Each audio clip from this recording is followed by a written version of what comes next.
So hello and welcome back traders. आज मैं bank Nifty में अभी लाइव ट्रेड कर रहा हूँ और ये चीज़ मैं आप लोगों के साथ शेयर कर रहा हूँ। ये अब मैं आप लोगों के साथ इसलिए शेयर कर रहा हूँ क्योंकि आज एक ऐसा सिनेरियो बना जिसमें मुझे एक क्विक कॉल लेना पड़ा, और जो क्विक कॉल लिया है मैंने अपने थॉट्स और एक्सपीरियंस से लिया है। तो जब कभी भी आपके साथ कभी ऐसा सिनेरियो बन जाए तो आप भी इस चीज़ को ट्राई कर सकते हैं।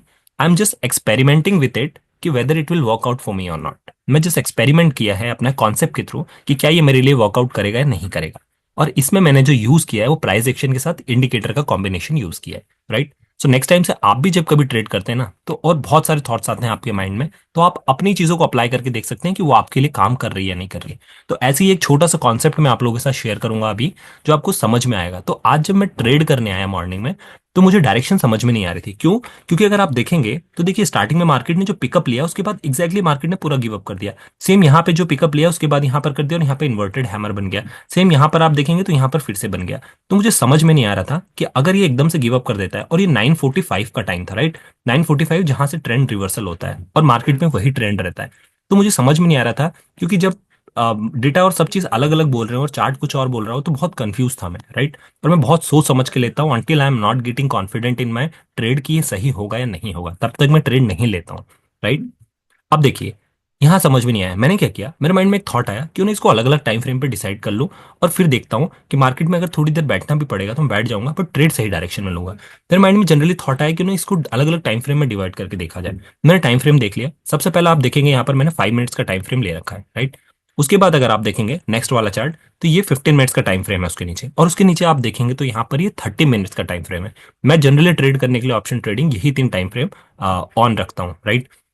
अब जब अब मुझे ये दिखा कि ये चीज हो गई, मैंने कहा ठीक है, एक बार डेटा भी कंफर्म कर लेते हैं। चार्ट तो दिख ही रहा है कि बुलिश है और गिव अप भी कर दे रहा है, कहीं ना कहीं नेट नेट साइडवेज रह सकता है। तो यहां पर मैंने डिसीजन लिया कि मार्केट साइडवेज रह सकता है, राइट, क्योंकि गिव अप कर दे रहा है तो साइडवेज टू नेगेटिव रह सकता है 10 बजे तक, राइट। बट मैंने कहा क्यों ना इसको और क्रॉस वेरीफाई कर लिया जाए। मैं गया, मैंने क्रॉस वेरीफाई किया।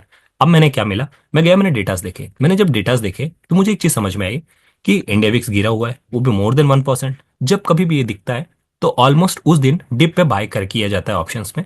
क्यों?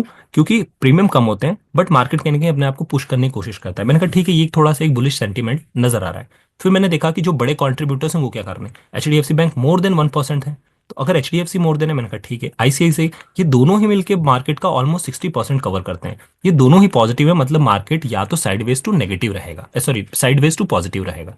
तो ये समझ में आया कि मार्केट में जो डिप मिल रहा है उसमें आपको जो है बाइंग की अपॉर्चुनिटी देखने को मिलेगा, राइट। सो ये चीज मुझे यहाँ से क्लियर हो गई। उसके बाद मेजर बैंक देखेंगे तो आप फॉल कहीं भी नजर नहीं आ रहा है। ये ऑलमोस्ट ऑलमोस्ट फ्लैट फ्लैट है और ये अच्छा बुलिशनेस दे रहे हैं। तो मुझे ये समझ में आ गया कि जो लोग फंसे हैं, अगर वो डिप ला रहे हैं तो निकलने के लिए डिप ला रहे हैं, फिर मार्केट वापस से उठ जाएगा, राइट। तो मैंने इस अपॉर्चुनिटी को देखते हुए मैंने क्या किया, मैंने 3 टाइम फ्रेम लगा लिए। 3 टाइम फ्रेम लगाने के बाद मैंने जब यहाँ पे डिप मिला मुझे, और यहाँ 20 एमए पे मार्केट ने सपोर्ट लिया, तो मैंने पहला टारगेट ये वाला लिया। पहला वाला ये मेरा टारगेट था कॉल का, राइट। पहला वाला टारगेट मेरा ये कॉल का था। दूसरा, मुझे ये समझ में आया कि जब यहां से मार्केट इसको नीचे कट कर रहा है, यानी इस 20 EMA को 21 EMA कट कर रहा है, 20 EMA 21 EMA को कट कर रहा है, क्योंकि ये बॉलिंजर बैंड है, जो ब्लू वाली लाइन है 20 EMA की है। तो मुझे ये समझ में आया। और मार्केट आप देखेंगे तो जहां से मार्केट ने रिवर्सल लिया था, मार्केट ऑलमोस्ट इस जगह वहीं पे पहुंच चुका था। तो मुझे ये भी पता था कि जब इस लेवल पे आएगा तो हो सकता है यहाँ से फिर से शॉर्ट करने की कोशिश की जाए, या जो लोग यहाँ बैठे हैं यहाँ के प्रॉफिट बुक करेंगे। तो यहाँ से फिर से एक डाउन आपको मिल सकता है, जो कि आपको नीचे तक यहाँ तक ला सकता है, और इस जगह आपको एक और प्रॉफिट देखने को मिल सकता है। तो यहाँ से आप रिवर्सल भी प्ले कर सकते हैं। और मैंने ये वाला भी प्ले किया है और ये वाला भी प्ले किया है। तो मैंने कॉल में भी आज बना अच्छा ट्रेड लिया है, और पुट में भी मैंने आज एक डिसेंट ट्रेड लिया है। तो ये वो कॉन्सेप्ट था। अच्छा, ये तो 5 मिनट के टाइम फ्रेम पर हो गया। सेम चीज आप यहाँ देखिए, यहाँ पर आपको समझ में आ रहा होगा कि यहाँ पर भी मार्केट जो ये नीचे आई है, ये यहाँ से सपोर्ट ले रहा है, क्योंकि देखिए यहाँ पे उल्टा ये बन चुका है हैमर। तो यहाँ से ये फिर मुझे अच्छा बुलिशनेस मिला। उसके बाद 15 मिनट के टाइम फ्रेम ने मुझे बताया कि ये इसके साथ में तो आ ही रहा है, प्लस यहाँ पर ये भी जो है 50 EMA पे सपोर्ट ले रहा है। तो यहाँ से या तो मार्केट सपोर्ट लेके ऊपर जाता है कंटिन्यूसली, क्योंकि बुलिश मोमेंटम था और 50 EMA भी था। तो मुझे ये समझ में आया कि मार्केट सस्टेन कर रहा है, प्लस 20 EMA देखिए 50 EMA के पास अप्रोच कर रहा है। मतलब ये समझ में आता है कि 20 EMA अगर आगे चल के 50 EMA को क्रॉस कर देता है ना, तो फिर अभी जो मार्केट आपका 51,250 पे चल रहा है, ये आपका 51,500 के पास भी जाएगा, बहुत आराम से जाएगा। तो मैं वेट कर रहा हूँ कि जब बड़े टाइम पे 20 EMA 50 EMA को क्रॉस करेगा तो आपका मार्केट ऊपर भी जा सकता है। अब सेम चीज मैं आपको दिखाता हूँ और बड़े टाइम फ्रेम पे। अब 30 मिनट्स पे आइए। 30 मिनट्स पे देखिए, 30 मिनट्स पे आप देखिए यहाँ पर आपको क्या नजर आ रहा है। आपको एक चीज बहुत ही क्लियर इंडिकेशन नजर आ रही है। Just a minute, let me off this 50 mA so you will get to know this. Yeah perfect. तो यहाँ पर आप देखिए, मैं इसको छोटा कर लेता हूँ थोड़ा सा and let me zoom it.